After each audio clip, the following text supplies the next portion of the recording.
स्वागत है आप सभी का हमारी इस खास पेशकश में। आपके साथ मैं हूं प्रीति बिष्ट।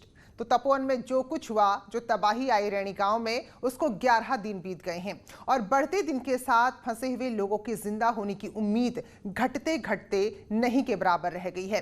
टनल की सफाई में अब सिर्फ लाशें मिल रही हैं, किसी दिन एक, किसी दिन दो, तो किसी दिन दो से ज्यादा। तो अब सवाल यह है कि तपोवन से लेकर ऋषिगंगा तक अब क्या हो रहा है, क्या ढूंढा जा रहा है? क्या ऋषिगंगा में जो झील बनी है वो किसी और खतरे को दावत दे रही है?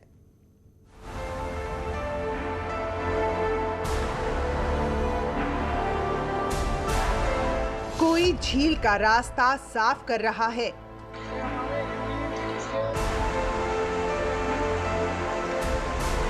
कोई वीडियो बना रहा है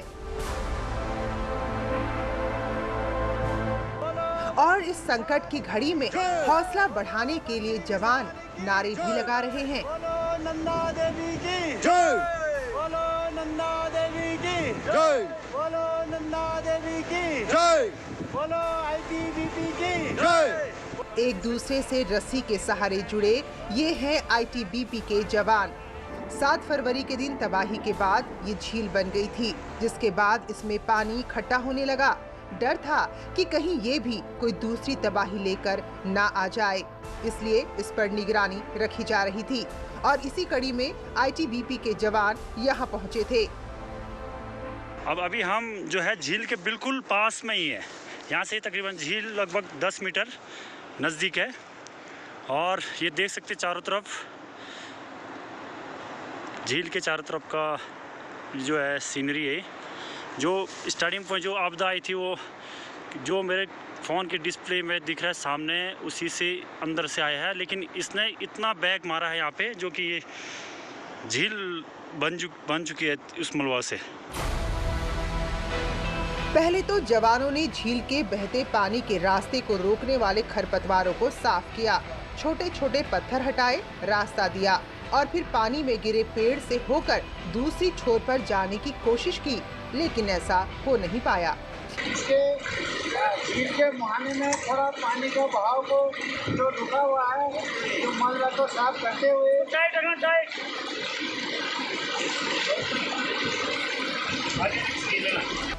झील का ये पानी देखने में भले ही मनमोहक लगता हो, लेकिन जब ये पहाड़ों से एक साथ चलता है तो तबाही मच जाती है। 7 फरवरी को यही हुआ, लेकिन अब वैसा ना हो उसकी तैयारी हो रही है। लेकिन झील में जाना बहुत ही रिस्की काम है। अभी पूरा दलदल हो चुका है अभी, लेकिन कहीं से जाने का फिलहाल तो अभी रास्ता है नहीं, लेकिन हमारे सर्च दल अभी रास्ता ढूंढने की कोशिश करेंगे। क्या पता कहीं सुराग मिल जाए अंदर तक जाने का। 7 फरवरी को इसी रास्ते से सैलाब रैणी गांव में तबाही मचाते हुए तपोवन टनल तक पहुंचा था और उसी दौरान इस झील का निर्माण हुआ। जब पानी तेजी से आगे बढ़ा तो यहाँ पर मलबा आ गया और छोटी सोत के रास्ते को रोक लिया और फिर धीरे धीरे यहाँ पानी भरने लगा। गांव से मुरुन्ना की तरफ विजिबिलिटी है, ये कोई पॉसिबिलिटी नहीं है कि मुरुन्ना से हम इस जगह तक पहुँच सके। यहाँ पर पहुँचना बड़ा मुश्किल है, क्योंकि ये दलदल अभी भी 7 तारीख की तरह ही है। इसमें बिल्कुल पाँव रखते ही हम धंस रहे हैं। हम यहाँ से पार जाने का कोई रिस्क नहीं लेंगे, इसलिए हम बहन गाँव जाते हुए वापस रैनी जाएंगे और रैनी से मुरैना जाएंगे। लेकिन मुरैना से यहाँ पर आना कुछ पॉसिबल नहीं लगता है। तो हम 5 लोग अभी बिल्कुल झील के सामने हैं और झील अपने बहाव को लगातार बनाए हुए हैं, जैसे कि कोई बाल्टी पूरी भर जाती है और उसके ऊपर से वो बाल्टी से पानी निकलता रहता है। तो जो तस्वीर अभी आपने देखी वो उस झील की है जो तबाही के दौरान बनकर तैयार हुई। तो देखने में कितनी खूबसूरत झील लग रही है, लेकिन अगर जरा सी भी लापरवाही हुई तो यही खूबसूरत झील जिंदगी भर के जख्म कईयों को दे सकती है। इसलिए इसकी निगरानी जरूरी है, जो की भी जा रही है। वहीं तपोवन में रेस्क्यू टीम के सामने भी मुश्किलें लगातार जारी हैं। न्यूज़ 18 के संवाददाता ने तपोवन की मुश्किलों को अपने कैमरे में कैद किया है, तो बताया कि आगे की कार्रवाई किस तरह से होगी। और सबसे बड़ा सवाल यही है कि आखिर रेस्क्यू ऑपरेशन कब तक चलेगा, तो सारे जवाब इस रिपोर्ट में देखिए।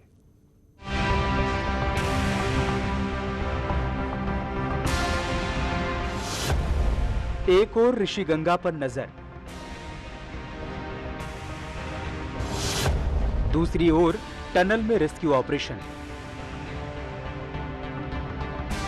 जैसे हम मलबा को खींच के इसमें डालते हैं और वो डंपर में पीछे लोड करती है, इसका यही काम है। 17 फरवरी को हेलीपैड नहीं होने के चलते आईटीबीपी का दल ऋषिगंगा नहीं जा सका।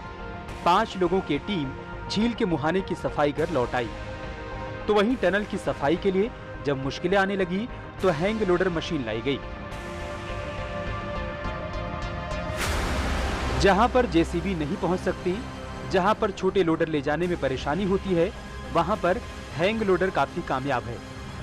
टनल में लगातार सर्च ऑपरेशन में आ रही दिक्कतों को देखते हुए अब एक नई मशीन यहाँ पर मंगाई गई है, जिसका नाम हैंग लोडर बताया जा रहा है। सर, आप इस मशीन को लेके आए हैं?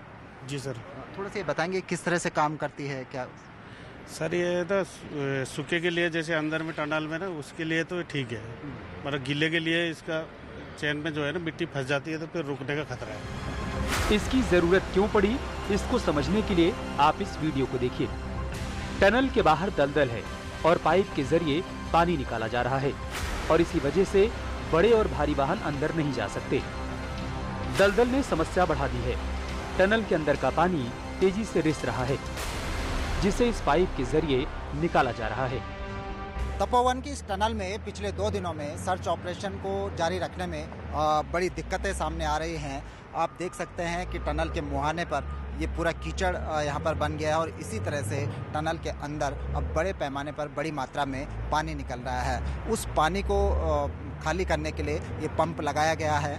इस पंप से लगातार जो पानी है, आप देख सकते हैं कितनी तेज़ी के साथ ये पानी बाहर आ रहा है। तो करीब 140-45 मीटर अंदर जाके ये पंप लगाया गया है।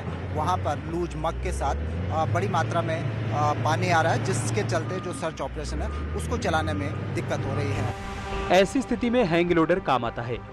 हालांकि ये ज्यादातर सूखी चीजों को निकालने में इस्तेमाल होता है, लेकिन इस बार ये छोटी टनल के अंदर से मलबा निकालने में जुटा है। इसकी डिजाइन ऐसी बनाई गई है कि छोटी से छोटी जगह में जाकर ये काम करता है। ये बताएंगे कि मग कैसे निकालते हैं और कैसे पीछे फेंकते हैं, थोड़ा सा आप ऐसे बताएंगे। सर ये बकेट है ना, हाँ। इस पे यहाँ छोड़ देंगे तो कन्वेयर चलती रहेगी। तो ये फिर पीछे गाड़ी होगी तो उसमें अनलोड होता रहेगा। मतलब इसको ये किन जगह पे यूज की जाती है? क्योंकि नॉर्मली पोकलैंड है या जैसे भी मशीन वो भी मलबा वो कर लेती है ना। यूज करने का तरीका ये है कि जैसे स्केप टनल होता है ना, जिसमें हमारी लोडर या पुकलेन नहीं जा सकती है ना, या गाड़ियाँ रिवर्स नहीं हो सकती है, इसके लिए बनाया गया है स्केप टनल छोटी टनलों में। और एक्चुअली खाली जब ब्लास्टिंग होता है सूखा माल उठा सकता है ये मतलब कचरा वगैरह माल ये उठाने में थोड़ा इसको प्रॉब्लम है। मतलब आप सीधे टनल के अंदर डालेंगे तो एक मुंह से खोदेगी और पीछे से? जी जी जी, वो पीछे जो हमारा एक कन्वेयर है ना, ये फैलता भी है और ये चलता है। मतलब वहाँ से रनिंग करेंगे हम, हमारे हाथ में चलाने का, इसको रनिंग करते हैं। प्लस आगे से जो ढेर होगा उसको खींच के हमको यहाँ डालना है, वो अपने आप जाके वहाँ गाड़ी डंपर में भर दी जाएगी। जी। तो ये हैंग लोडर है, इसको लाने का मकसद ये भी है कि जेसीबी टनल के अंदर घूम नहीं पा रही है और फिर उसको बैक आना पड़ता है, तो बड़ा लंबा समय लगता है। ये हैंग लोडर मशीन ये फ्रंट से लोड करेगी, फ्रंट से मग को खींचेगी और पीछे के रास्ते वो डंपर में भर देगी। यानी कि इस हैंग लोडर मशीन को टनल के अंदर घूमने की ज़रूरत नहीं है। लेकिन एक जो बड़ी टेक्निकल एक बात अभी बताई गई है कि जो लूज़ है, ये लूज़ मलबे में उस तरह से काम नहीं कर पाती, क्योंकि ये जो ड्राई मड है वहाँ पर काम आती है। तो अब देखना होगा कि किस तरह से टनल में आगे का जो सर्च ऑपरेशन है वो काम कर पाता है। कैमरा पर्सन राकेश रावत के साथ सुनील नौपरबात, तपोवन टनल, चमोली।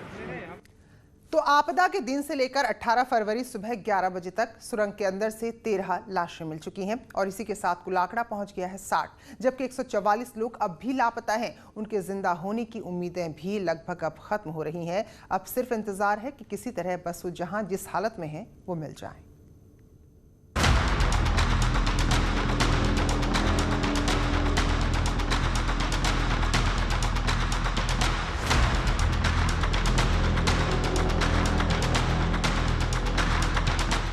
18 फरवरी की सुबह की तस्वीरें हैं।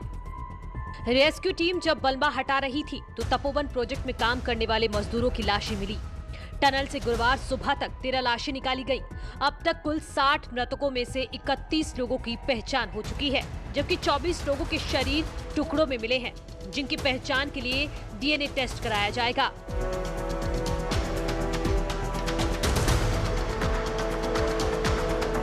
रेस्क्यू टीम अभी भी लापता 144 लोगों की तलाश कर रही है। उनमें से कुछ टनल के अंदर हो सकते हैं तो कुछ एनटीपीसी के चैम्बर में जमा मलबे में।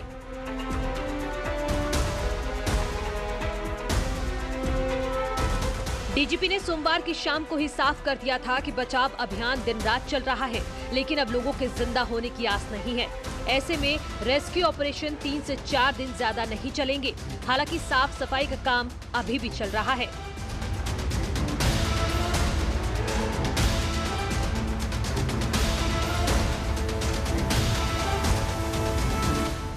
यानी कि अब जो काम हो रहा है वो टनल को साफ करने का हो रहा है। अगर उस दौरान कोई लाश मिल गई तो उसे शिनाख्त के लिए भेज दिया जाएगा, क्योंकि तबाही की वजह से न सिर्फ जन की हानि हुई है बल्कि एनटीपीसी का प्रोजेक्ट भी प्रभावित हुआ है।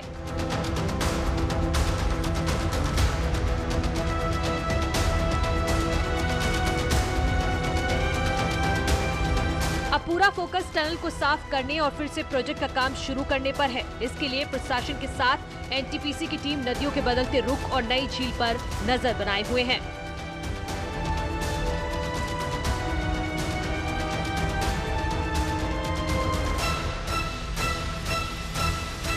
ऋषिगंगा नदी पर मोरेंडा के पास बनी झील के बारे में वैज्ञानिकों का कहना है कि जब तक पानी निकल रहा है तब तक कोई खतरा नहीं है, लेकिन ये ध्यान रखना होगा कि पानी की धारा में रुकावट पैदा न हो।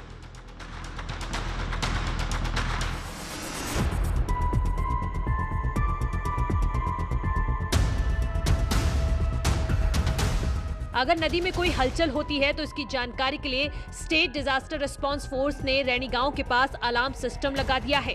ये ऋषिगंगा और धौलीगंगा नदी का जलस्तर बढ़ते ही गांव वालों को अलर्ट कर देगा, ताकि समय रहते आसपास के इलाकों में रहने वालों को सुरक्षित बाहर निकाला जा सके।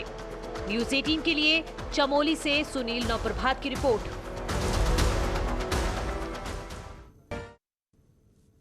स्वागत है ब्रेक के बाद। तो जैसे जैसे समय बीत रहा है, सवाल बड़ा होता जा रहा है कि लापता लोग कब तक मिलेंगे, कहां होंगे, किस हालात में होंगे, क्योंकि उनके लापता हुए 11 दिन बीत गए हैं। और जो लोग सैलाब के बीच से अपनी जान बचाकर निकल आए वो भी मानते हैं कि जिस तरह से तबाही आई थी, लगता नहीं कि उसने किसी को छोड़ा होगा।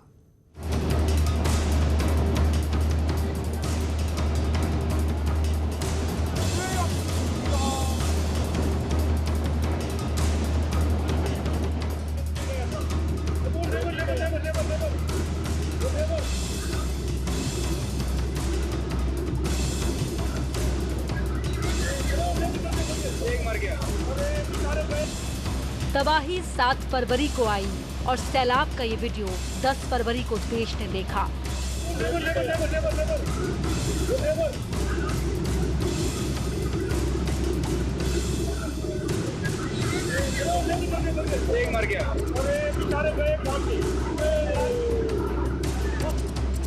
तपोवन प्रोजेक्ट पर काम करने वाले मजदूर सैलाब में बह गए। मलबे में दबकर कई लोगों ने दम तोड़ दिया। उन्हीं में से एक विपिन भी हैं, जो मौत के मुंह से किसी तरह से बाहर आ गए, लेकिन जो लोग सैलाब में दफन हो गए उनकी तलाश आज भी हो रही है। टनल के साथ साथ बैराज का एरिया भी है, जहां पर करीब 100-125 लोग जिंदा दफन हो गए थे। उस बैराज की साइड पर अभी भी हजारों घन मीटर मलबा पड़ा हुआ है। लेकिन सवाल यह है कि जब सैलाब आया तो उस वक्त क्या हुआ? क्यों कुछ लोग भाग गए और कुछ मलबे में दब गए? क्या उनकी जान बच सकती थी या डर की वजह से समझ नहीं आया कि क्या किया जाए?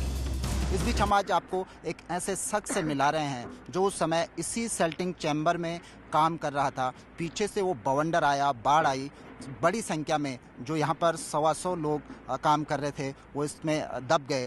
विपिन ने तबाही को आते देखा, पानी के बदले रुख को भी देखा और डैम में फंसे उन लोगों को भी चीखते सुना जो लौटकर घर नहीं आए। विपिन, तो हमारे दर्शकों को बताइए कि क्या नज़ारा उस समय था और कैसे आप इस साइड से बच कर निकले। नज़ारा उस टाइम पे ऐसा था कि जैसे पानी का सैलाब आया तो हमें तो कोई पता नहीं था कि क्या हो रहा है यहाँ पे।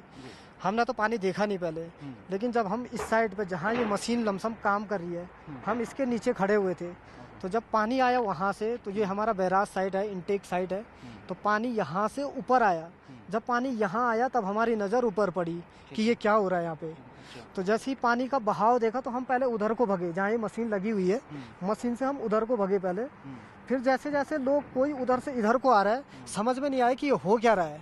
फिर हम इधर ही को भगे, जहाँ ये मलबा है, इससे 10 मीटर के करीब हम नीचे थे। जो ये सीढ़ी लगी हुई है, सीढ़ी से 10 मीटर नीचे हम खड़े थे। तो हम इस साइड से भगे, यहाँ से धीरे धीरे, हम धीरे भी क्या मतलब इतनी स्पीड में आए कि पता नहीं चल रहा था कि हम कितनी स्पीड से चल रहे हैं। जितनी स्पीड से पानी आ रहा होगा उसी स्पीड से हम भी दौड़ रहे थे। इस बैराज में 100 से 150 लोग जान बचाने के लिए भाग रहे थे। पानी भी उसी रफ्तार से उनका पीछा कर रहा था। बचने के लिए बैराज में सिर्फ सीढ़ियां थी। जिसने वक्त पर इन सीढ़ियों को पकड़ लिया, उनकी जिंदगी बच गई। लेकिन जब हम ये सीढ़ी, हमारी किस्मत ये रही कि ये सीढ़ी यहाँ लगी हुई थी।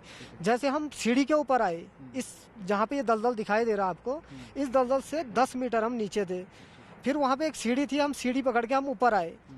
जैसे जैसे हम ऊपर चढ़ते रहे वैसे वैसे पानी हमारे पीछे आता रहा। फिर हम दूसरे स्टेप पे, इस वाले स्टेप पे पहुँचे जहाँ पे ये सीढ़ी लगी हुई है। हम इस स्टेप पे खड़े होके फिर इस साइड से हम ये वाली सीढ़ी पे पहुँचे।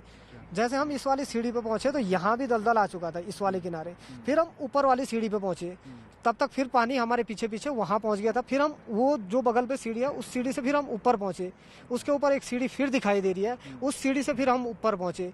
फिर यहाँ से करते करते हम इधर को आए, इस साइड से बेंच होते हुए हम इस साइड से यहाँ आए।